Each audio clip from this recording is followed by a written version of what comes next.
Remain seated, please. Permanecer sentados, por favor.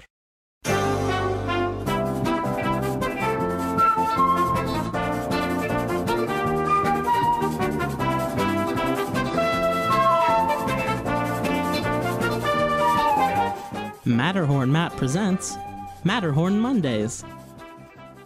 Everybody, please rise in memorial for the Matterhorn Mondays national anthem.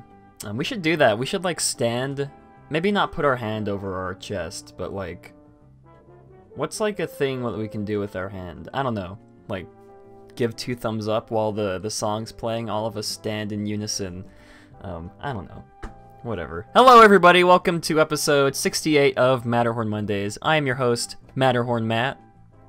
And I'm Alex, the historian. And today's going to be a great stream. Everybody, yeah, that's, I don't know what to say. I feels like I haven't done this in so long, but it's only been a week. So, yeah, before we start, I would like to give a special shout out to this, t-shirt company. I'm wearing one of their t-shirts now, Stewart Avenue. I'll link their Instagram and their website in the description. They make custom, I'm not sponsored by them, I'm just shouting them out because they make amazing t-shirts. I'm sad I could only buy one, but they make custom embroidered t-shirts. Mine, you can't really see it. It says Expedition Everest, beware of Yeti. Maybe I can like get really up close so you guys can see what it says. Can you see that? Can you guys see that? It might be backwards. You might have to like flip it. I don't know. But yeah, they make really cool t-shirts. You guys should check them out. Yeah, they have a weird order, a weird way that you place orders with them though. They restock. I think it's like every Tuesday they restock at like 11 in the morning, and then they take orders up until maybe like 5 p.m. that night. And then they don't accept orders until the next Tuesday. So it's a very interesting way of doing that. But yeah, they make awesome t-shirts if you guys would like to check them out. Link will be in the description. Again, this is not sponsored. I just like to shout them out. This was the closest one they had to the Matterhorn, Expedition Everest. And yes, I have been on that ride a couple times before. It's an amazing, very thrilling attraction. Why am I out of breath? I just stood up and showed the thing to you guys. I'm out of breath. What? Anyways, Alex, do you have anything you'd like to say before we get into this week's Streamerino?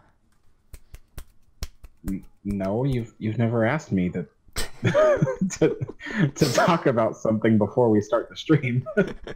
And that is right. I was just pulling a prank on Alex, just making sure he was paying attention. He was paying attention, by the way, everybody. T-Will says Everest is the best Animal Kingdom ride.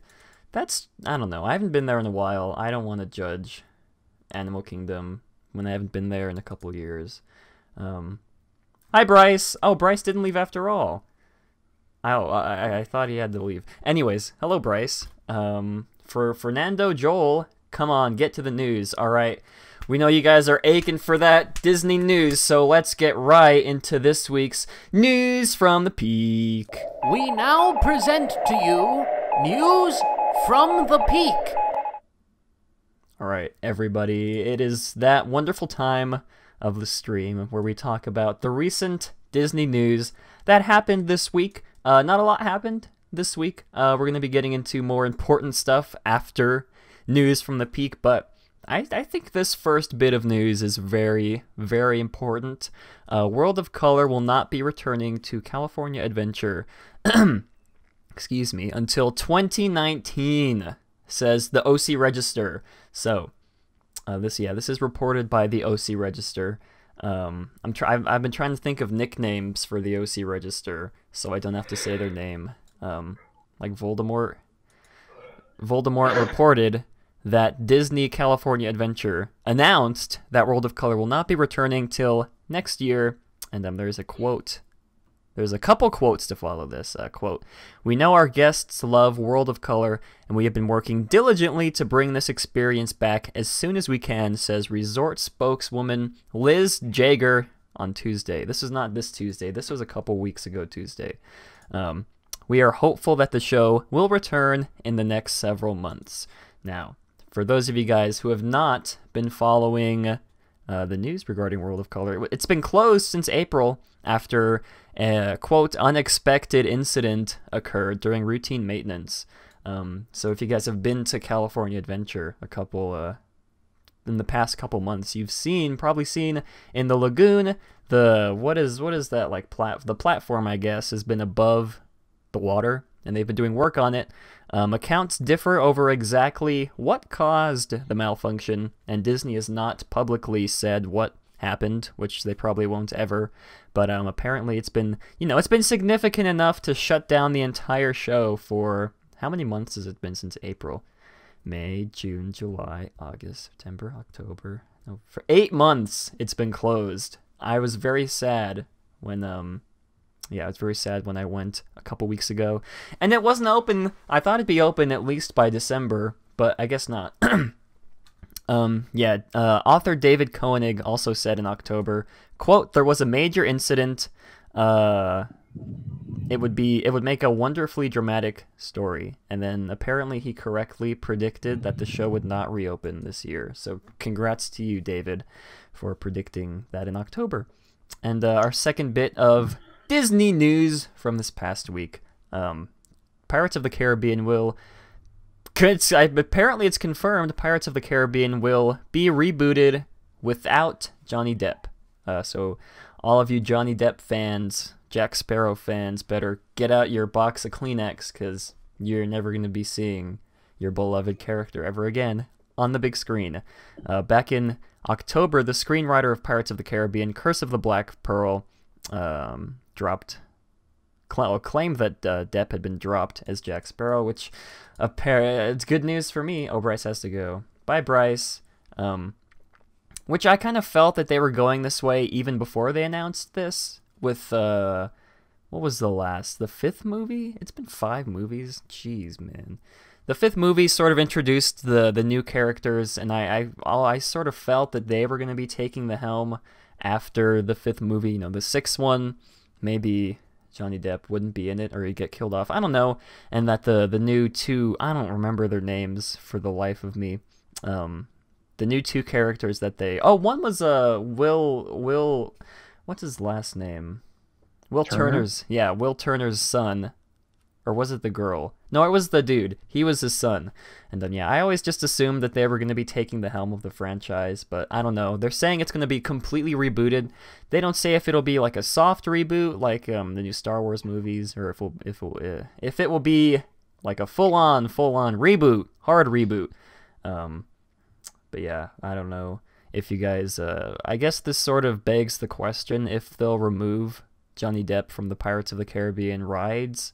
Probably not, but a guy can dream, right?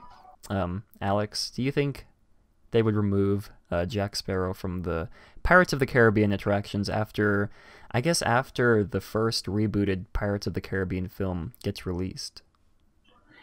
If the rebooted film was like a huge success, like it earned $1 billion, the way that the other Pirates movies has, there's quite the possibility that they would remove Johnny Depp, only because at that point you have a much more relevant, much more popular character to replace him, if that's what happens. But I mean, we'll have to see. I mean, honestly, I felt like why do you have to reboot it? You created these movies which are unlike any other, movie out there, but now you have to reboot it, and it's just so obvious. It's just a money grab, anyway.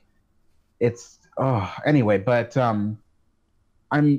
I'm also a little surprised that they're doing it without Johnny Depp, kind of. I mean, obviously, his character has become less popular towards like the 5th movie, and it was just kind of getting old, is I think what was happening. It was just the whole thing was getting old. But it's just so weird to think like, you know, like here's this really popular character, you know, Jack Sparrow, and quite possibly he may be like, you know, thrown in the trash and then they'll replace him with a new character. Yeah, I mean, I don't know. It's strange because Disney single-handedly revived like the pirate film genre, I guess you could call it, and then killed it off again within like 20 years.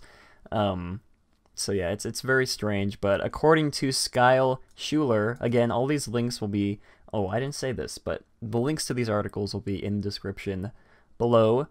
According to Skyle Schuler, editor of the Diz Insider, the franchise will now be focused on the female pirate Red from the, I'm sure you guys probably haven't heard of it, from the Disneyland attraction Pirates of the Caribbean.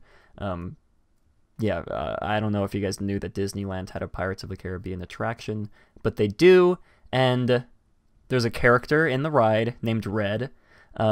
She has red hair, and she's a pirate, and apparently that's who is going to be the focal point of the new movies. So I guess it's just a matter of who's going to be playing Red, or if this is all true, even. I mean, you know, express.co.uk, never heard of them before. They could totally be lying. But yeah, I don't think this movie will do very well. I mean, just to look at the way the past couple Pirates of the Caribbean movies have gone, and I guess just Disney live-action movies in general. They haven't been too good, except Mary Poppins. Oh, I didn't mention this. Jeremy and I are going to be releasing a review for Mary Poppins Returns within the next couple weeks. Yeah, that's all I'm going to say. I'll save what I think of it for the review, but it's good. That's all I'll say. You know what's weird? Yes. Is like, you know, on the subject of Pirates of the Caribbean, like how the first Pirates of the Caribbean movie was like at least 60% filmed on location with real sets. Yeah. But then the last Pirates of the Caribbean movie, number 5, was like, I would say like 80, if not 90% green screen and blue screen. Like they built like a few real boats, but then it was completely surrounded by green screens and blue screens, and most of the sets were completely green screen and blue screen. Like, that's just sad to me. Yeah, I remember going on the Universal Backlot tour, and I think I could be completely remembering it wrong, but I think on the tour they have this like big, not like lake, but like this big water set with a big blue screen behind it, and I'm pretty sure I remember them saying that that's where they filmed some of the first Pirates of the Caribbean movie. I could be completely wrong. Again, I mean, it's been a long time since I've been to Universal Studios, but from what I remember, that's what they said. Anyways, yeah, leave your thoughts on Johnny Depp being kicked out of the Pirates of the Caribbean franchise in the comments below. Sam brings up a good point as well. What's going to happen to the Shanghai Pirates of the Caribbean attraction? Since it's centered around, you know, the Johnny Depp Pirates of the Caribbean franchise, I guess we'll see when more information gets released. Oh, I need to... Excuse me. Honestly, the Shanghai one, they could change that easy. I mean, all they have to do is just project something different on the screens. That's true. Yeah. Alex does make a good point. But I mean, I guess it's a matter of if they're willing to spend the money to create new scenes for it. But anyways, our last and final bit of Disney news comes to us from the Disney Parks blog. A new piece of concept art has been revealed for the NBA experience at Disney Springs in Orlando, or not in Orlando, in Florida. This kind of came out of the blue. I forgot this was happening at all. Let's see. Jeremy Schofield wrote this article for us, and he details about nostalgia for basketball. You guys can read the entire thing if you would like. It's pretty boring. Orlando's in Florida. I know, but it's not. Disney isn't technically in Orlando, Is it? It's not. in both. It's in both Orlando. Wait, okay. It's in both Orlando and the other city, and it's also between both counties, both Orange County and Osceola County. Okay, so I guess I'll eat my words then. I was wrong. um, but yeah, anyways, he details Mr. Jeremy Schofield, I don't care.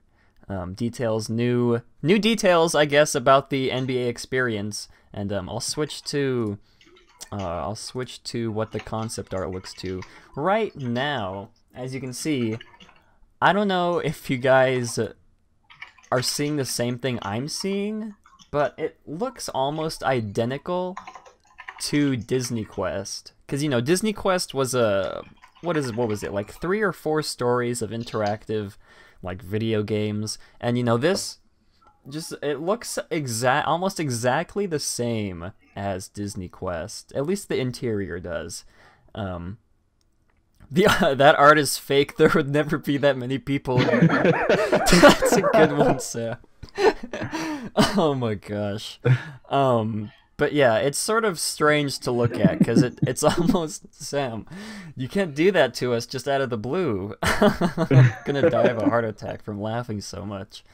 But yeah, it's sort of strange that they tore down Disney Quest just to rebuild another Disney Quest. Anyways, the end quote, I'm gonna quote from this article. The NBA experience will be full of thrills, whether you're a lifelong fan like me or you're brand new to the game. When you step inside this immersive environment next year, you will, and then there are many, many bullet points that detail the kind of experiences you can do in the NBA experience, and I am going to read all of them, I guess? Yeah, okay. When you step inside this immersive environment next year, you will, 1. Experience one of the greatest milestones for a basketball player at the NBA draft with a photo moment that recreates the atmosphere of the draft stage. 2. Track and improve their jump... What is this? Track and improve their jump shots and passing skills in a replicated NBA Combine Challenge, complete with a scouting report that highlights their stats at the end of the session. 3. Step onto the court and hear the roar of the crowd as they maneuver through a series of timed shots to aim for a high score. 4. Execute the perfect slam dunk just like NBA superstars, captured by cameras surrounding adjustable baskets. 5. Test their ball handling skills with an interactive trainer who will challenge them with a variety of dribbling routines. 6. Use an oversized slingshot to launch basketball. I haven't read these before.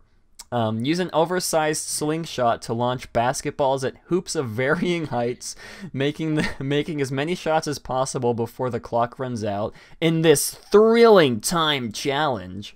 7. Immerse themselves in the rich legacy and history of NBA and they had to include the WNBA and WNBA championship winning teams. What is this, 8 or 7? I think it's 8. Access a team locker room that showcases up-to-date statistics and visuals of top NBA and WNBA players. 9?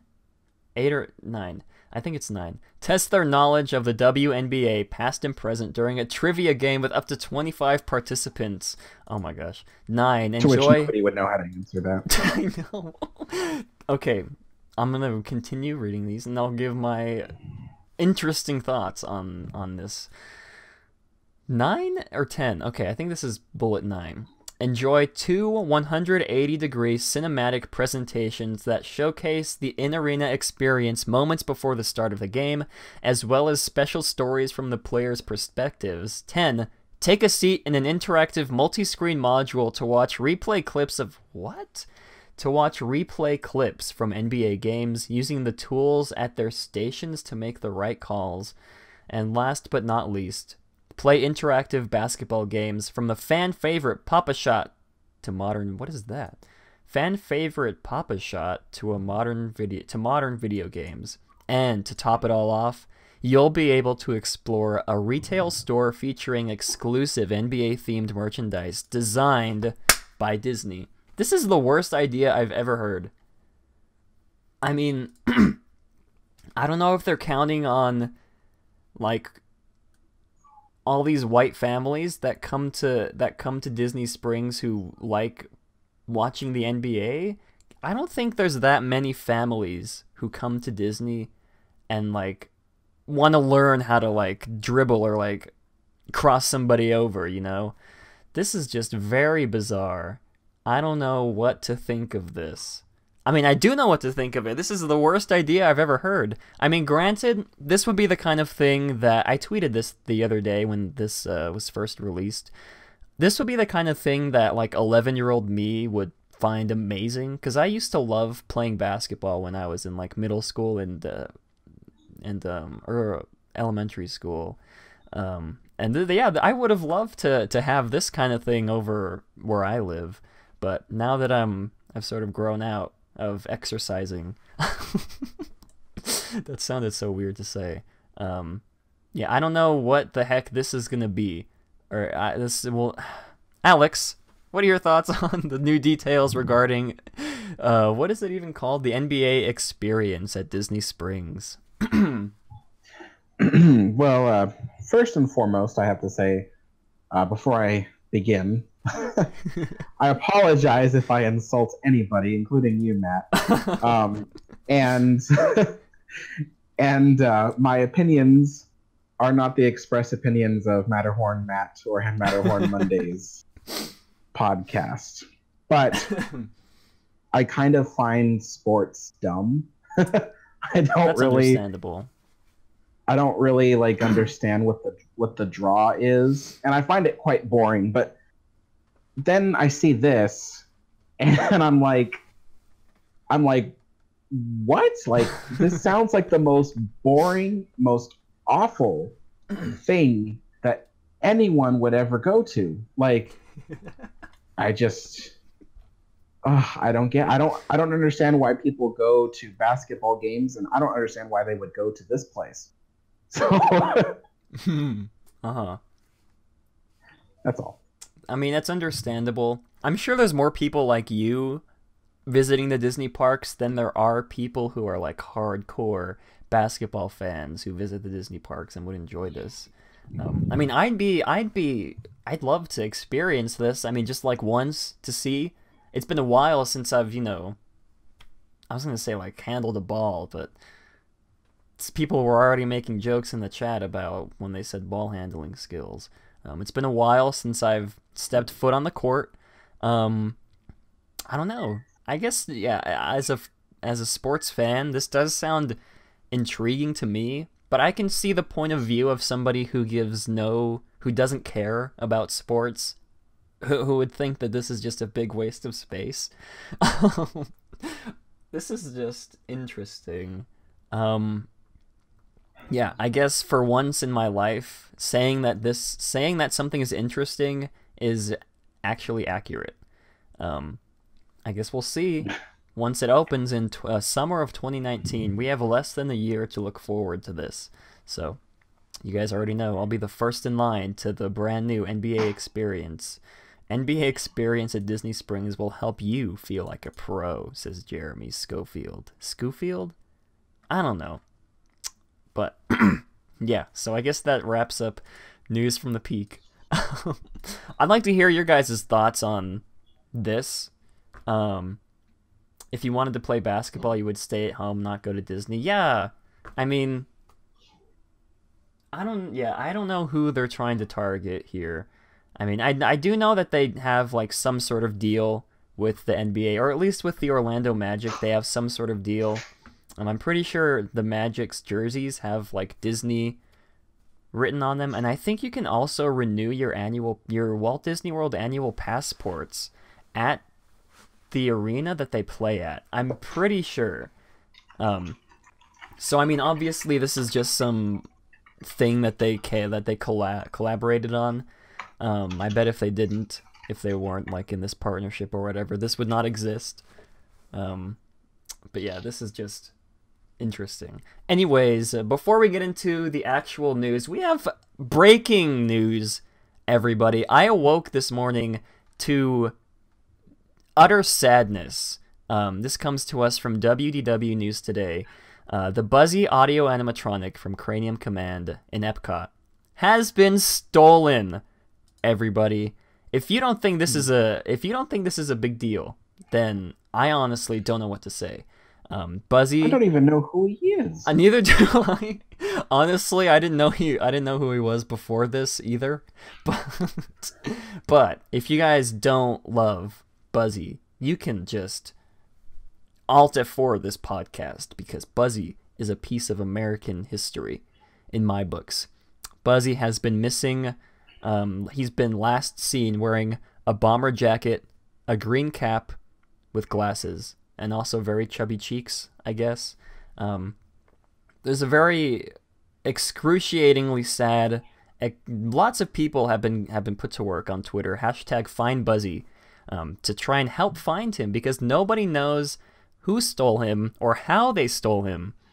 Because as you know, Disney does not like to spend money for some reason, removing their extinct attractions, especially from Epcot. So Buzzy has been sitting there for, when did Cranium Command close? Cranium Command has sat dormant in the Wonders of Life Pavilion at Epcot excuse me, since January of 2007. So yeah, this is very sad news, everybody. The attraction's been closed since 2007? I guess that's what it says.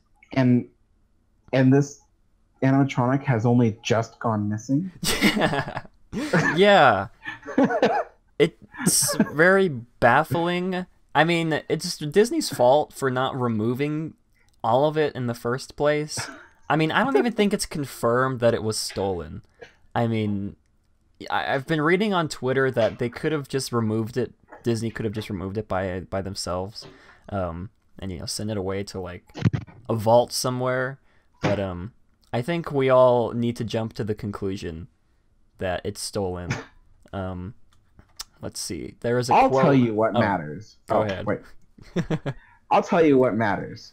So when the Rivers of America train route was opened in 2017 at Disneyland, on the train you could see all these.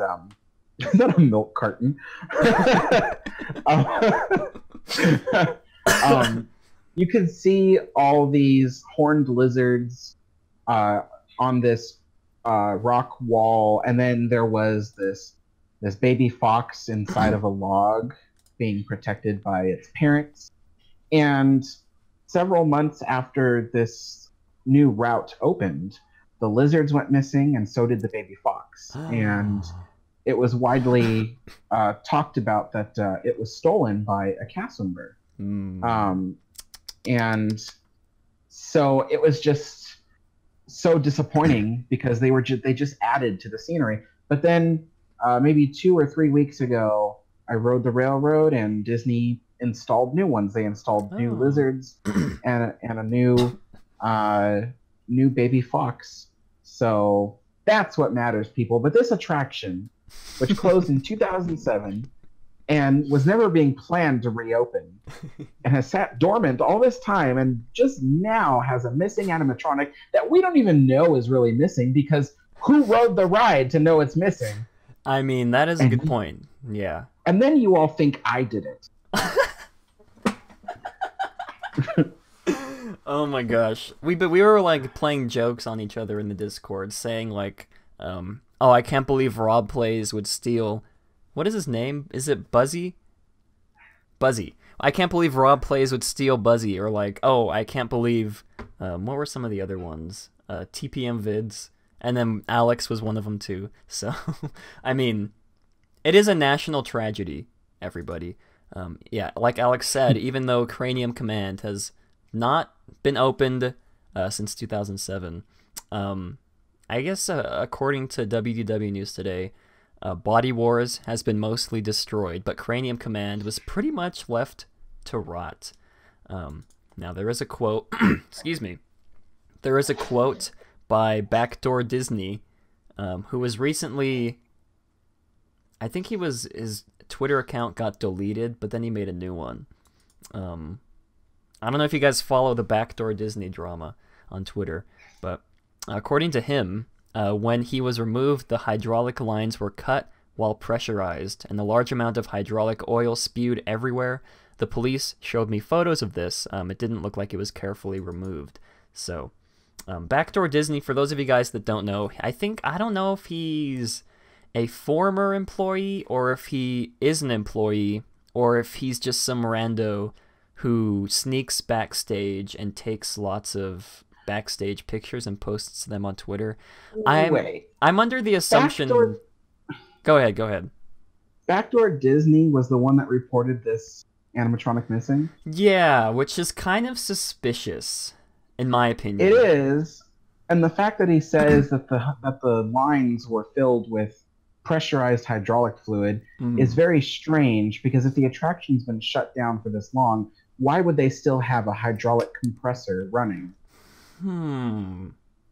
That is a very good point, Alex. I mean, maybe they run them every once in a while. I don't know, but...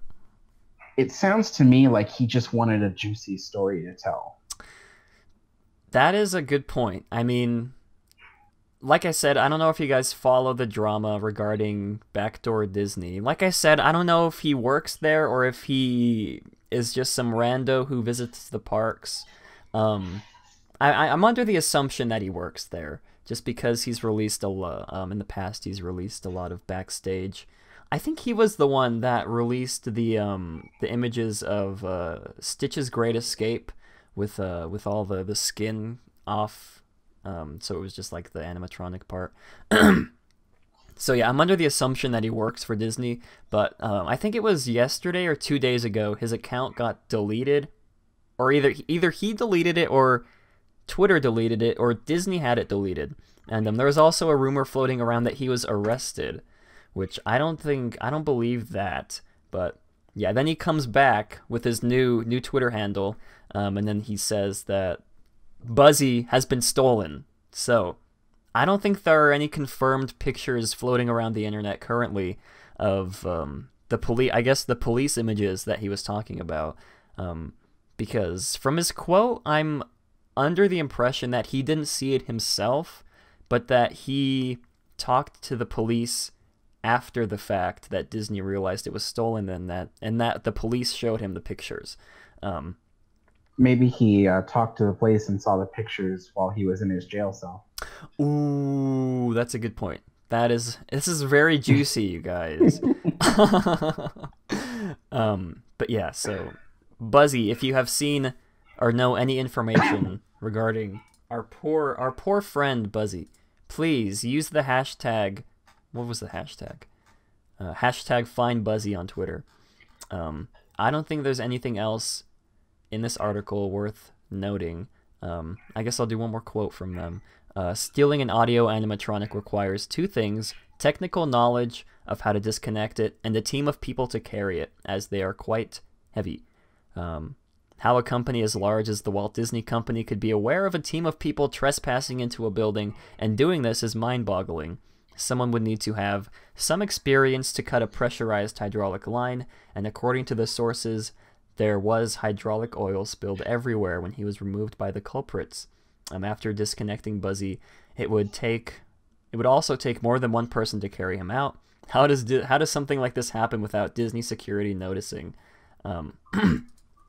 So I guess I don't know the layout of the scene that he's in. But apparently he's up pretty high, and I think you have to have like a ladder or something, or at least like a small step stool to be able to get up to him. And from the images, he looks like he's this big, so it would take more than one person to do this. But then again, I don't know if I actually believe that he's missing, just because there's no pictures, and we're going off the word of someone who repeatedly violates Disney. What is, I don't know what I'm trying to say, who repeatedly takes pictures backstage at Disney, who had his Twitter account deleted, who may or may not have been arrested. I don't know. Yeah, I don't know if that's true or not. But yeah, so I don't know how true this is, but if it is true, we need to do everything we can, you guys, to get Buzzy back. because he You was know my what else? hero. Go ahead. What? Don't ask me how I know this, but most of Disney's, at least human-sized animatronics, run on a pressurized fluid of about 500 pounds per square inch. That's enough, as one Imagineer put it, that when there was a weird glitch with one of the country bears, the bear managed to push his piano across the room. So, and in the olden days, said that Mr. Lincoln had a glitch one time and managed to smash his chair with his arm to splinters. So, imagine trying to cut a hydraulic hose with that much pressure in it. Mm-hmm. You know, I mean, they say, you know, an air pressure of 50 psi can blow a hole in your skin. Mm-hmm. You know, so now imagine hydraulic pressure, which is usually a lot higher. It's just like, that's just strange. You know what I think? If he really was stolen, I bet when they cut the hydraulic line, there was no pressure in it, just had some residual fluid. That's what I was thinking. Created a small puddle on the floor, which someone said, it's everywhere! So, that's what I think happened. Yeah, I think that as well, because, like you said, why would they keep... Because, you know, it's not running. It's been closed since 2007. That's 11 years. Holy cow. Yeah, you wouldn't think there'd be a lot of fluid in his tubes. That sounds really weird to say. You can go ahead and say it, Matt. But anyways,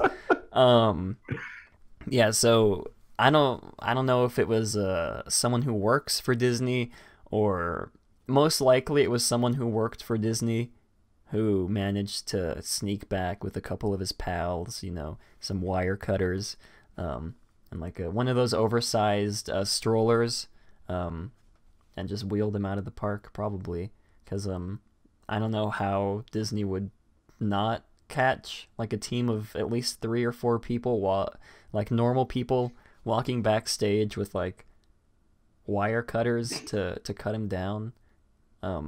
Yeah, that doesn't make sense. Unless the wire cutters were already in there, but I'm just imagining like some guy like walking out of Epcot with the animatronic in a large stroller. Yeah, I mean, it's plausible. It's definitely plausible. The only question is how they got the wire cutters into the park. But I mean, it is totally possible, I guess. Again, I don't know how big this thing is. He looks pretty massive. Maybe at least, I don't know, like 4.5 feet tall. He looks pretty wide. I don't know. They're usually bolted in several different places. Well, yeah, you know, I guess then they need military grade wrenches. Is that what you use? I don't know. But no. Anyways, I mean, yeah, it is totally plausible. Thank you for trying. We're just gonna move on. We've been talking about Buzzy for too long. Yeah, if you guys do know any information regarding Buzzy, use the hashtag #FindBuzzy on Twitter. I'm gonna be following this and updating you guys on any new information we find the next stream. Sam said all they have to do is pull the camera footage of one of the exits. I mean, you think that that's what they do, but as of now, I don't think we have any new information. Or as of the stream started, we don't have any new information regarding him. It could have been Plankton, for all we know, like in the image, but moving on to less interesting matters. Did you guys see the new Aladdin pictures they released? I guess we can go over this. Entertainment Weekly released new still images for the new live-action Aladdin movie, which is set to be released in theaters sometime next year. Why does it not have the release date on their website? It just says 2019. I've said it a couple shows back, but I can't remember off the top of my head when it's released. But yeah, they did release new still images of Will Smith as the genie, and I felt like it'd be interesting to have Alex and I go over the images, because, you know, they did release a trailer, or a teaser trailer, a few weeks back, and we did cover that. Was it a few? Yeah, it was a few weeks. Excuse me. So I guess I'll start, and then Alex can give his thoughts on how these images look. I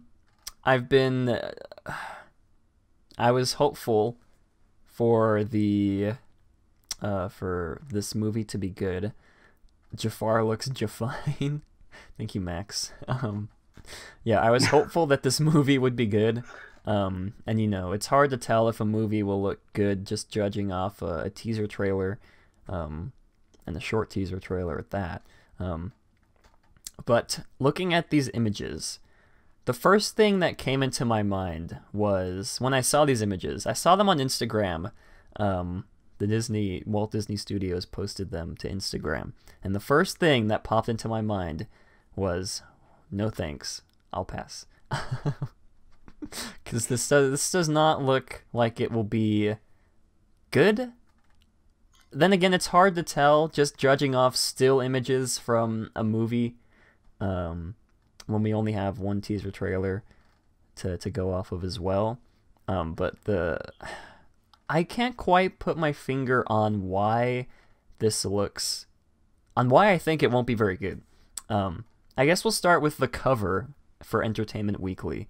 That's really the main offender, in my opinion. Because, you know, these are, of course, promotional pictures. This is not a scene that will be in the film. But yeah, my first impressions were this will not be good. Alex, what about you? It looks, well, I don't know. I'm just not really interested in it. I'm probably not going to watch it. Mm-hmm. I don't know. I feel like I'd just be saying the same thing I've been saying about other live action Disney movies. It's just going to be weird. It's going to be uncanny, and it's just going to be dumb. I think the humor in it is going to be just as weird and dumb as a bunch of other Disney movies coming out. I don't know. I just feel like Disney has nothing. Like, I know that there's like one movie that's going to be original that's coming out next year. I forget what it is, but I feel like other than that, there's no originality to any of the Disney movies. It's one thing if they look up another fairy tale to tell, but it's another thing when they take a fairy tale that they've already released, like a classic Disney movie, and then retell it in live action. I just feel like, why? There's really no point to it, you know? Mm-hmm. Like, stop making remakes and sequels and stuff. So, yeah. Okay, I agree. T-Well said it looks soulless. It's hard to put into words what exactly is wrong with the images they released. It does look soulless, but then again, like I said, it's hard to tell just off of, you know, 5 still images from the movie when we haven't even seen how the actors will be performing. But yeah, just scrolling. I almost feel like this movie is going to offend a lot of people. Why do you say that?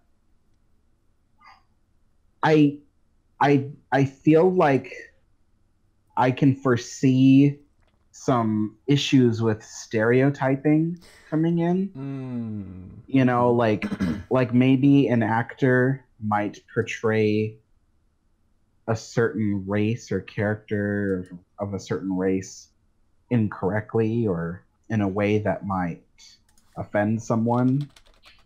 You know, I mean, just look at what a bunch of people are saying about that. What's that? That Hakuna Matata from Lion King. Oh yeah, that was another thing that I wanted to bring up, but I don't really want to. Which I thought was a little bit dumb. I mean, it's a little bit dumb on both sides. I mean, well, why don't you explain what you're talking about? Because I don't think a lot of people are up to date on that. Right. So there's this thing going around.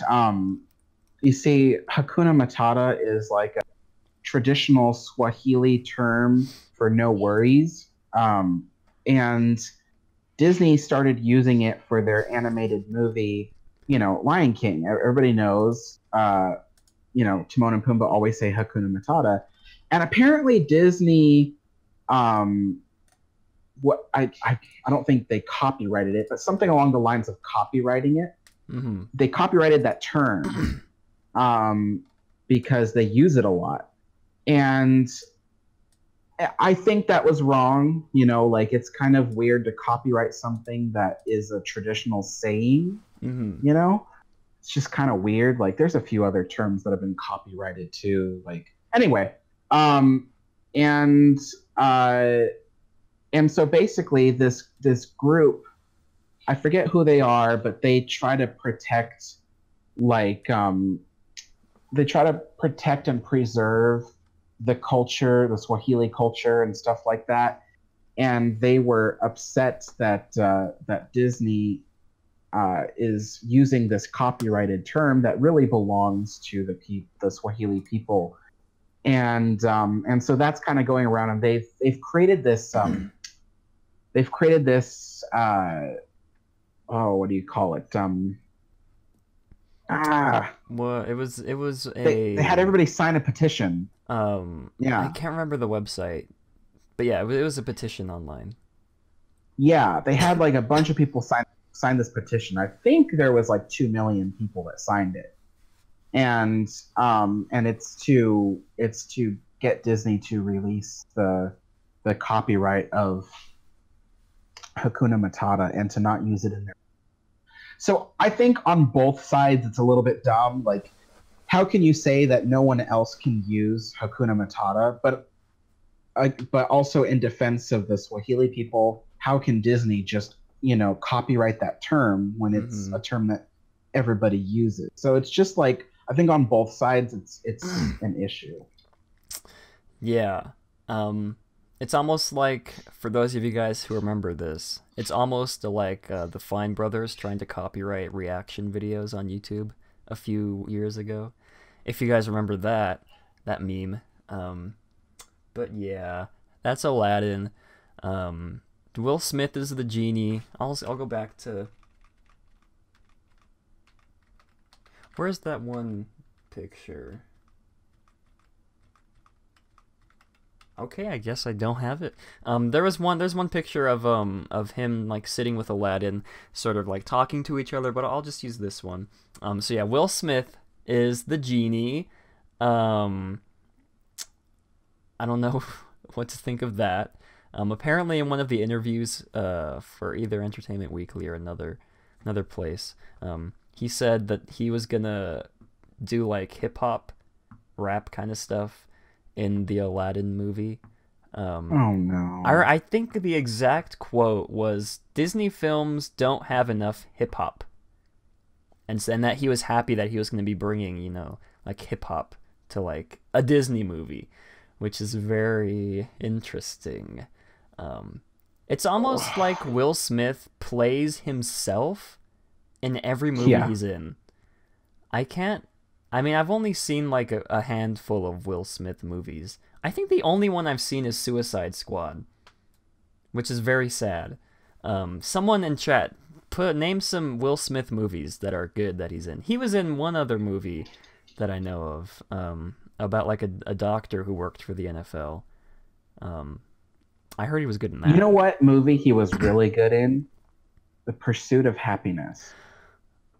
Ooh, I've heard of it. The Pursuit of Happiness. I've heard of it, but I can't remember what it is. But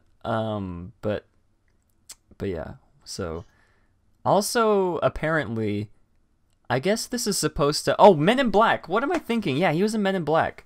Jeez, I don't know why I forgot about that. I, Robot 2. Yeah, I don't know what I'm thinking. These movies are completely. I'm completely forgetting about these movies.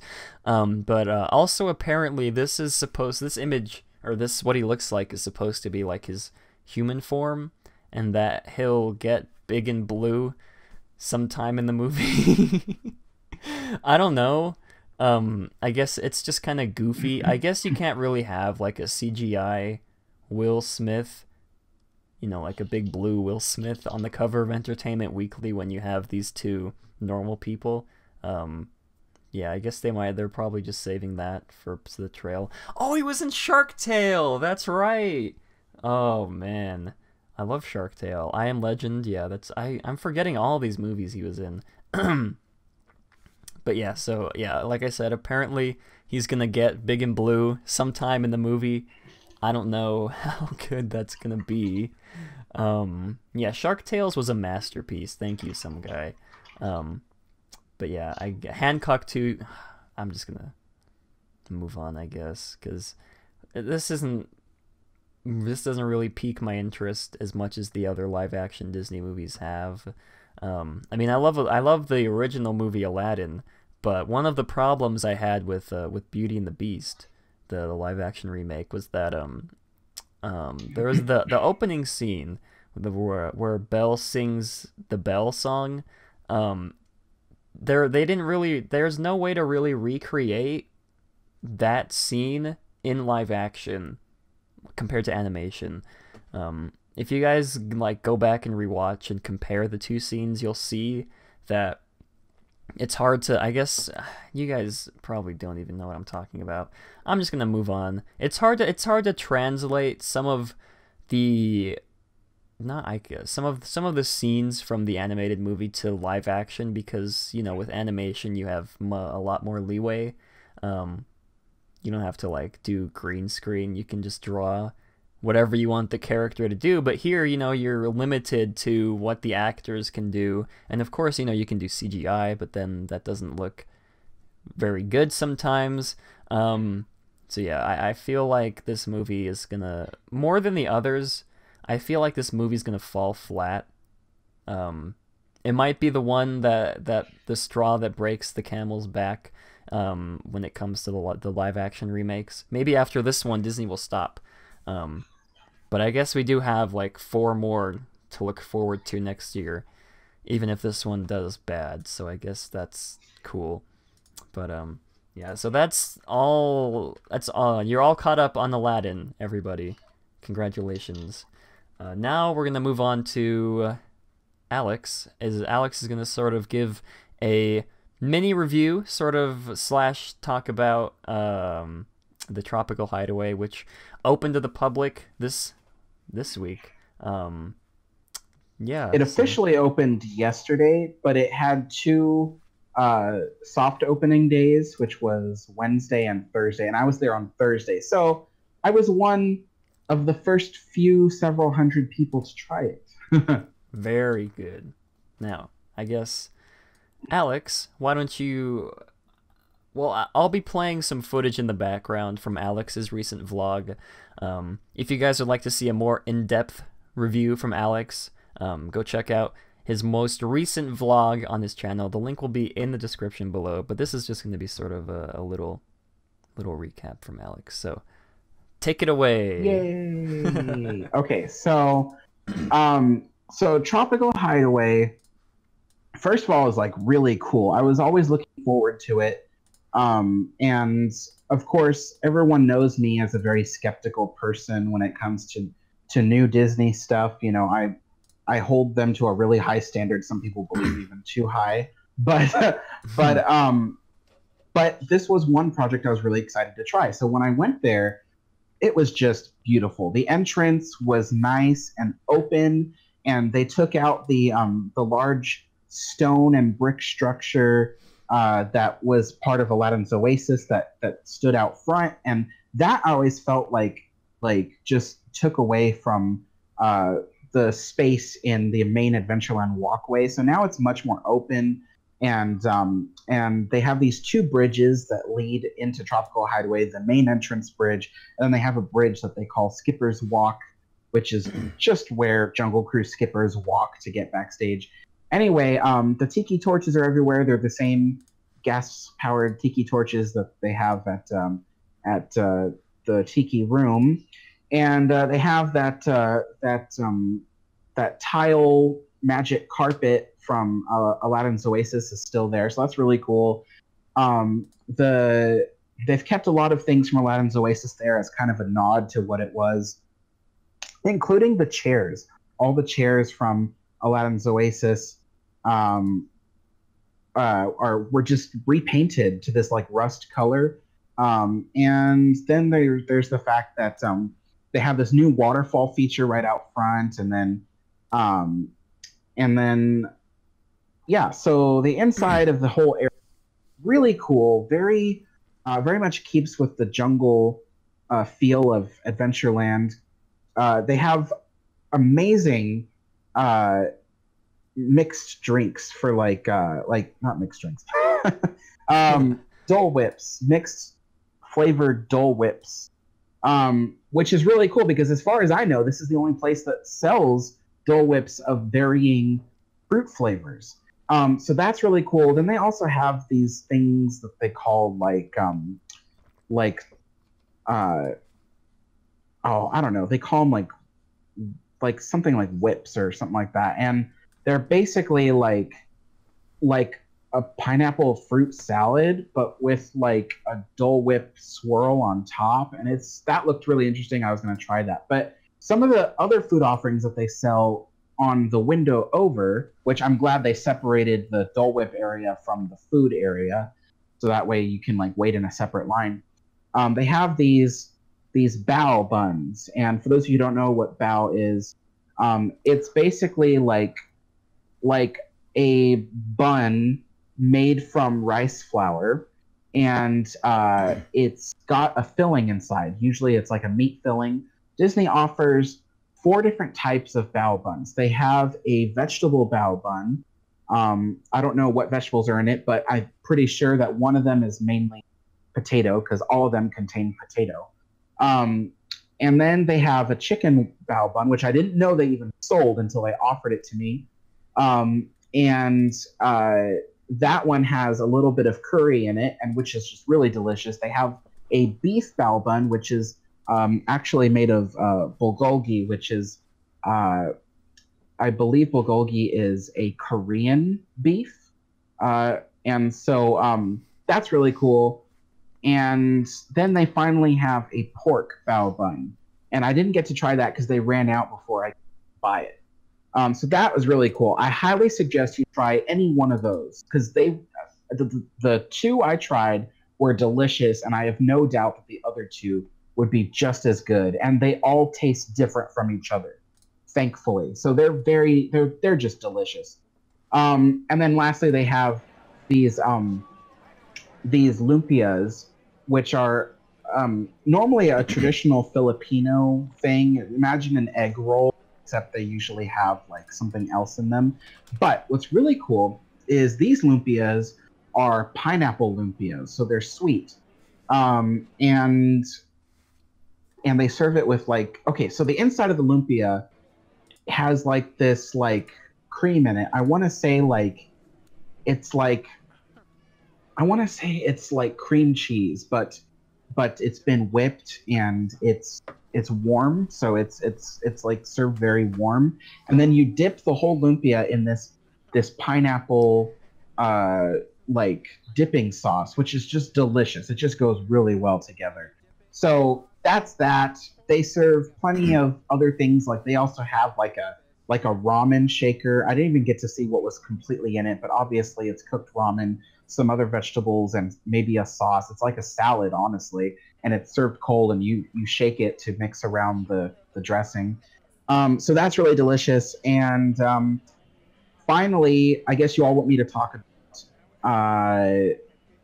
the bird, Rosita. I had to think about her name for a second. So, I have both pros and cons about Rosita. The pros outweigh the cons, honestly. So I can really say that. The pros about Rosita is that she's very animated. She's always moving. She provides like this great kinetic movement in the background while you're eating. She looks really cool, just like the other tiki birds in the tiki room. And I think the animation is just really great on it. But the con, I would say the only con about Rosita is that she has terrible jokes. Like, I don't mean like Jungle Cruise terrible. Like, Jungle Cruise terrible is great, but her jokes are really bad. Like, one of the jokes that she tells is, why don't flamingos why do flamingos lift one leg? And she says, because if they lifted both, they'd fall down. Oh my. I'm like, that's not funny. The worst part is she tells that joke twice. Okay? Once, the first time she tells the joke, she says that she met a flamingo named Pinky, and she asked him that question, and that was his answer. Then the other time, she just tells the joke just as I just told it. So in the whole 1 hour, like, recording that she does, she tells that joke twice, and it's terrible. And the other jokes are just as bad, like, just horrible writing. I think I once commented on someone's video of Rosita that it seemed like the person who wrote the jokes for her had like been told that they were fired, and then told that they need to write her jokes before they go. So that's like, that's literally what it was like. I rewrite jokes because they could do so much better. I mean, they're not even puns. They're not even on that level. They're not puns. Mm-hmm. They're just really terrible, not funny jokes. And then lastly, when it comes to Tropical Hideaway, the place, there is one thing that bothers me. And it's the only thing that bothers me about Tropical Hideaway.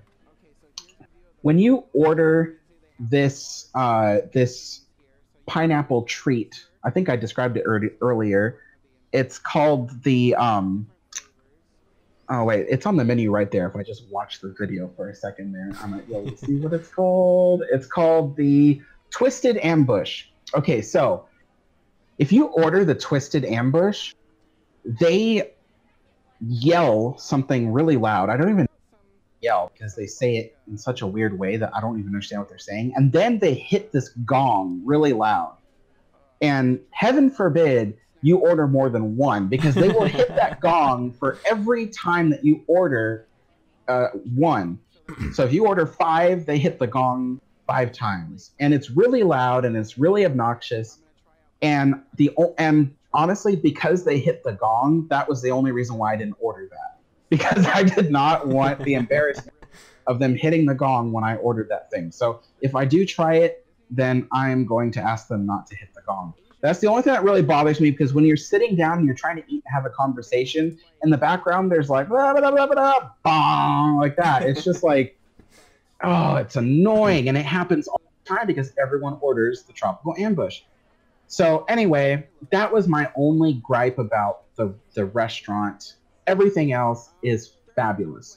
And honestly, if I recall correctly, this is the first time Disney has sold any kind of Asian food. I mean, obviously Tahitian Terrace sold Polynesian inspired food, but never anything Asian. Bao is Chinese, and as far as I know, there's never been Chinese food sold at Disneyland. So that was just really cool. I enjoyed Tropical Hideaway in the end. I would recommend it to anybody. It's just fabulous. And there's a lot of like hidden details and Easter eggs. There's like a lot of little nods to Aladdin's Oasis, including they have an area where they keep all these lanterns that used to hang in Aladdin's Oasis. And then there's other things, like everyone knows lately about the oars that are hung on the walls. They each have like a name that corresponds to like a little backstory in other Disney parks and things like that. So all in all, very cool. If you have the chance, try the place out. It's just wonderful. You heard it here first, folks. Alex the Historian gives Tropical Hideaway an A+ on the Matterhorn Mondays food location scale. So thank you, Alex, for giving your review. And if you guys would like to see Alex's full experience of the new area, check out his most recent vlog. It will be in the description. It will be linked in the description. along with all the other articles we talked about. Yeah, I think that is going to wrap up this part of the show. Now, it is time for Matt hosts Ghosts, and for some reason the program I used to play the audio resets every time I close it. So, alright, I just fixed it now, but my eye is very itchy. But yeah, I guess I'm very sad that I wasn't able to experience Tropical Hideaway.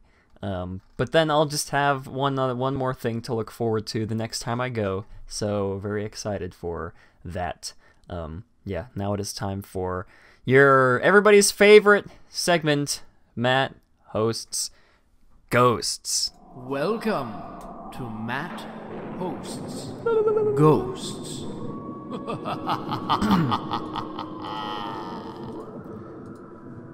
And today we are finishing, or I guess continuing, the saga, The Desolation of Oink. This is Act 2, Part 2, from my main man Nate, who is in chat. I think last week he said that there would be 3 acts, so there's going to be at least 2 more parts to look forward to. Yeah, we gotta read this, and then I have to go to dinner with my family at one of my favorite restaurants. So, yeah, very exciting. Yeah, let's just jump right into this. This is The Desolation of Oink, again written by Nate, who is in chat currently. Act 2, Part 2. And if you guys missed any of the other parts, you can go back. Last week we did Act 2, Part 1, and then I believe it was 2 weeks ago we did Act 1, Part 2. And then the week before that it was Act 1, Part 1. Yeah, and if you guys would like to send in your own spooky stories, they can be real paranormal experiences that you've experienced as a kid or that you've experienced, like yesterday. Or you can write your own, I guess, sort of fan fiction. That's really what this is, I guess. You can write your own fan fiction and send it to us. We'll read it, or I guess I'll read it on the stream. And yeah, we have a lot of fun reading all these stories, hearing what goes on inside your guys' imagination. And yeah, let's get right into this week's episode, or this week's segment. The Desolation of Oink, Act 2, Part 2. Alright. As mentioned earlier, the atmosphere at Disneyland Park during the holidays is warm and cozy. That was not the case for the newer park just steps away. The atmosphere at Disney California Adventure was just the same as anywhere else, gray and dreary. On this gray and dreary day, an army of 18-wheeler trucks drove toward the back of Disney California Adventure Park. Oink and the YouTuber traveled in the cavalcade, accompanied by Disneyland Resort officials. The resort officials said, "What exactly are you proposing, Mr. Chapek?" Oink replies, "You'll see." Waiting backstage were the Mountaineers, Sam, Crazy, Mateo, and Jeremy. As the workers unloaded the trucks and assembled the floats, Oink gathered the park officials for his proposal. Oink says, "Today, my friend, you are about to see the future of Disney parks and beyond. Let me show you my latest creation." Oink shot a bolt of lightning toward the sky, opening a wormhole into a dark dimension. From the wormhole, a scary-looking machine descended onto the ground in front of Oink. The device looked similar to Monstro from Storybook Land Canal Boats, but made of bits and pieces from extinct attractions. Oink says, "This is the Monstro 2018, a project I've put my entire life into. What Monstro does is eat old attractions, and from the remains, we build new ones." The resort official says, "What does this have to do with the Main Street Electrical Parade?" Oink says, "I'm glad you asked. Bring me the green centipede." The green centipede reluctantly walked towards Monstro 2018. As the centipede walked closer and closer, Monstro's eyes glowed a fiery red hue, awakening to feed. All of a sudden, the beast let out a roar and chomped the float into small pieces. A pile of bits and pieces appeared next to Monstro. These were the remains of the green centipede from the Main Street Electrical Parade. Angered by what just happened, the YouTuber goes to confront Oink. This is what you plan to do with Disneyland? Oink replies, this is only part of it.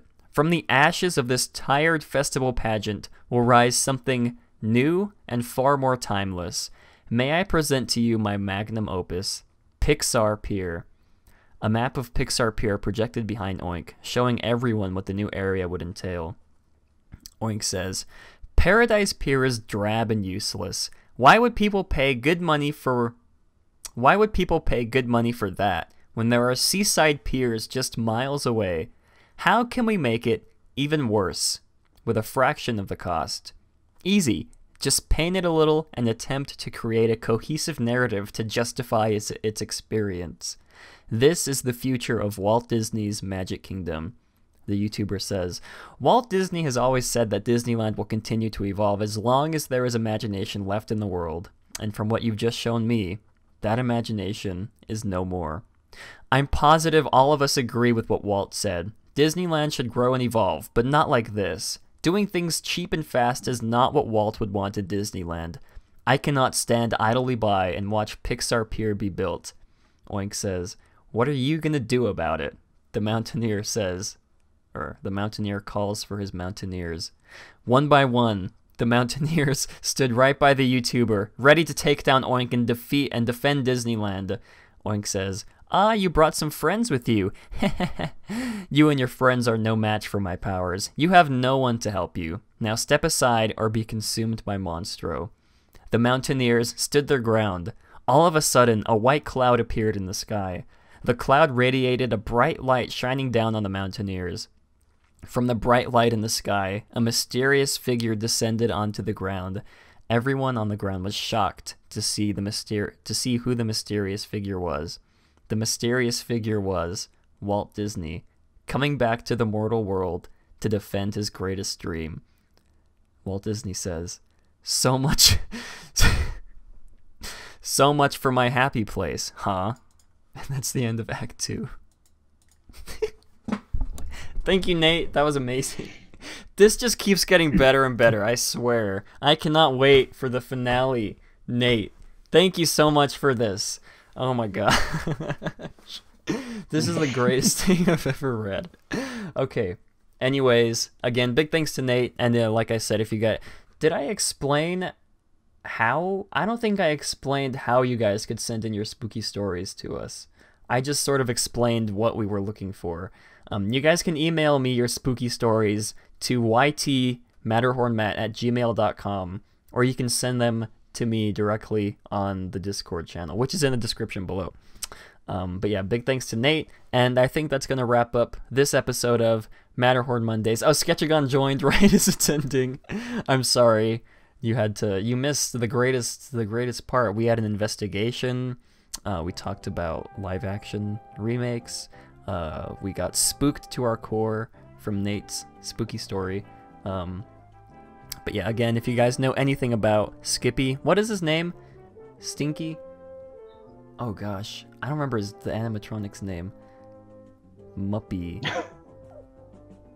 Well, I can't remember. Buzzy? Buzzy or it was Buzzy, right? Buzzy. I think. Alright, anyways, if you guys have any new information on our good friend Buzzy, use hashtag #FindBuzzy on Twitter. This needs to be on Good Morning America. This should be on Evening News with George Stephanopoulos. CNN should be talking about this. Yeah. Oh, I guess that's it. Thank you all for coming to this episode of Matterhorn Mondays. We hope you all enjoyed, and as always, have a great big beautiful tomorrow.